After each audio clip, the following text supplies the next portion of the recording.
એક અઠવાડિયાની રજા બાદ ફરી ધમધમતું થયું બેડી માર્કેટિંગ યાર્ડ। વરસાદની આગાહીને પગલે ખેતપાકોની રખાઈ આવક બંધ।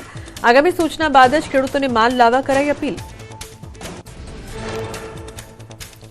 જૂનાગઢ માર્કેટ યાર્ડમાં ગીરની પ્રખ્યાત કેસર કેરીની આવક શરૂ। એક અઠવાડિયામાં 3200 બોક્સની આવક। 20 કિલોના 1000 થી 4200 બોલાયા ભાવ। આ વર્ષે કેરીના પાકે ખેડૂતોને કર્યા નિરાશ। માવઠા અને પવને કેસર કેરીના પાકનો કચ્ચરઘાણ કર્યો। આગામી દિવસોમાં જેમ જેમ કેરીની આવક વધશે તેમ ભાવ ઘટવાની સંભાવના। 15 દિવસ બાદ જામશે કેરીની સિઝન।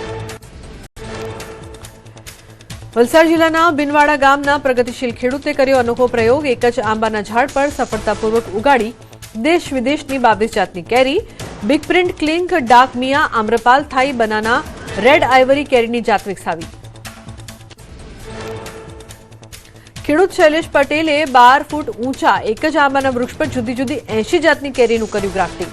હવામાનની અસર છતાં હાલમાં સફળતાપૂર્વક ઝૂલી રહી છે 22 જાતની કેરી। અન્ય ખેડૂતો પણ લઈ રહ્યા છે વાડીની મુલાકાત। તાપીની ધરતી પર પાકી લાલચટક સ્ટ્રોબેરી। ખેડૂતે પરંપરાગત ખેતી છોડી સ્ટ્રોબેરીના વાવેતરથી મેળવ્યો લાખોનો નફો।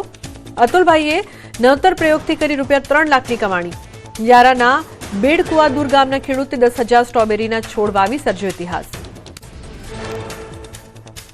અતુલભાઈએ બાગાયત વિભાગની યોજનાઓનો કર્યો સચોટ ઉપયોગ। પ્રગતિશીલ ખેડૂત ઝુકીની અને સ્ટ્રોબેરીથી બન્યો માલામાલ। ખેડૂતે કંઈક નવું કરવાની આશા સાથે સ્ટ્રોબેરીની ખેતીનો કર્યો પ્રયોગ।